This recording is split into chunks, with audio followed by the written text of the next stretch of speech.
তোমার যদি একটা চেয়ার থাকে দায়িত্বপূর্ণ, তোমার দায়িত্ব শান্তি রক্ষা করার। তুমি কি করে মিটিংয়ে দাঁড়িয়ে বলছো ভাইয়া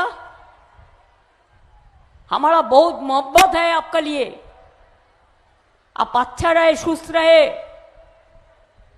और आप ज्यादा घूमिए आपको देख के वोट आउट चला जाएगा कि आपने सब वोट काट दिया ना, बांग्ला को बेइज्जत किया, अत्याचार किया।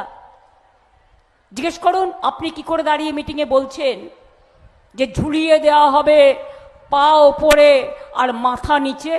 আপনি হিংসার কথা বলছেন, সন্ত্রাসের কথা বলছেন, কিন্তু আমি জানি কোনো ব্যবস্থা এদের বিরুদ্ধে কেউ নেবে না। কিন্তু লয়ার যারা এখানে আছেন তাদের বলবো, ভিডিও আমার কাছে আছে, আমি দেবাঞ্জনকে দিয়েছি, কেস করবেন, এটা ইটস এ ক্রাইম। এ কথা হোম মিনিস্টার বলতে পারে না, আমি যেমন বলতে পারি না অন্যরাও বলতে পারে না।